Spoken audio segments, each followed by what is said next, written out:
পয়লা ও 2রা April পরপর দুদিন নেশাবিরোধী অভিযানে নেমে সাফল্য পায় পানিসাগর থানার পুলিশ। ঘটনার বিবরণে জানা যায় যে 1 এপ্রিল বিকেলে নেশাবিরোধী অভিযানে নেমে পানিসাগর থানার পুলিশ দামছড়ার দিক থেকে আসা একটি রিকশাকে আটক করে তল্লাশি চালিয়ে আসামের তৈরি বিভিন্ন প্রজাতির মোট 200 বোতল অবৈধ বিলেতি মদ বাজেয়াপ্ত করে। সাথে গ্রেপ্তার করা হয় মদ পাচারে অভিযুক্ত রিকশা চালক বিকাশ দেবনাথকে। বয়স 25, পিতা বিধুভূষণ দেবনাথ, বাড়ি পেচারতল, থানাধীন মাঝপাড়া 5 নম্বর ওয়ার্ডের বাসিন্দা। পানিসাগর পুলিশ সূত্রে জানা গেছে বাজেয়াপ্ত অবৈধ বিলেতি মদগুলোর কালোবাজারি মূল্য প্রায় 60,000 টাকা হবে। পরবর্তীতে 2রা এপ্রিল বিলেতি মদ কারবারিকে আদালতে সোপর্দ করতে না করতেই গোপন সূত্রের ভিত্তিতে খবর পেয়ে বেতাঙ্গি গ্রামের সরকারি খাসভূমিতে গজিয়ে ওঠা দেশীয় মদ তৈরির কারখানায় হানা দিয়ে মদ তৈরি করার প্রায় 500 কেজি পচাই সহ প্রায় 400 লিটার বাংলা মদ ধ্বংস করে পানিসাগর থানার পুলিশ। সাথে ধ্বংস করা হয় দেশীয় মদ তৈরিতে ব্যবহৃত সরঞ্জাম।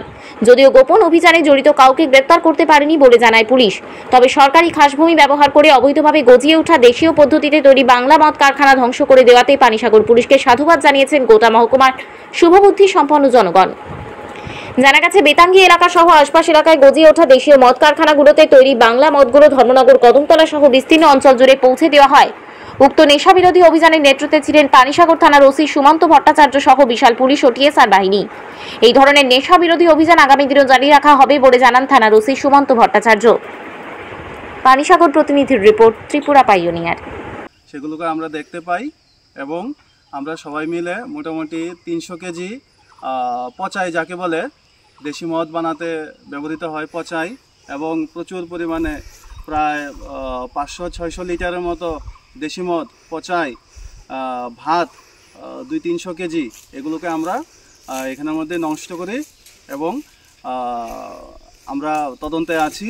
যারা এই অপরাধের সঙ্গে জড়িত ওদেরকে শীঘ্রই আইনের আওতায় আনা হবে।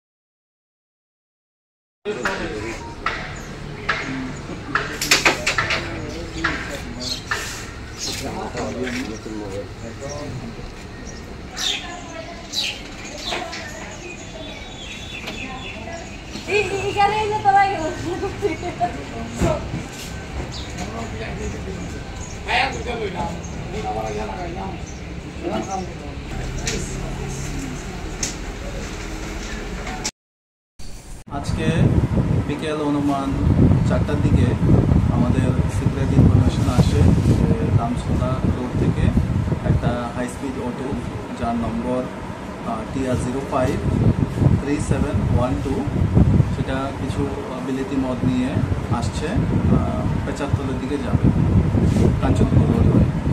সেই মোতাবেক আমরা অ্যাম্বুসে বসি এবং আমরা অফিসার SI রাজীব অধিকারী এবং স্টাফ অটোটাকে আটক করে এবং চেকিংয়ে দেখা যায়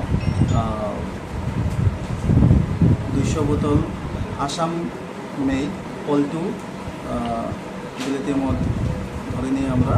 এছাড়া কিংফিশার বিয়ার 48 বোতলস এবং হুইস্কি আইকন 48 বোতলস, এগুলো আমরা বাজেয়াপ্ত করি এবং সঙ্গে একটা হাই স্পিড অটো ছিল, সেটাকে আমরা বাজেয়াপ্ত করি এবং অটো ড্রাইভার যে নাকি নিজেকে মালগুলো মালিক বলে পরিচয় দিয়েছে তাকে আমরা অ্যারেস্ট করেছি। স্যার, ওর নাম কি যাকে আপনি অ্যারেস্ট করেছেন? বিকাশ দেবনাথ। ওর বাড়ি পেচারতল। স্যার, মালগুলো কি আসাম থেকে নিয়ে আসছিল? এরকমই বলেছে ওর রিপোর্টে যে আসাম থেকে মালগুলো নিয়েছে। কোথায় নিয়ে যাবে স্যার বলুন? পেচারতল নিয়ে যাবে। স্যার, মালগুলি আনুমানিক কালোবাজার মূল্য কত হতে পারে? আমরা ধরে নিয়েছি কালোবাজারের মূল্য 60,000। অটোটাকেও কিছু আটক করা হয়েছে? আটক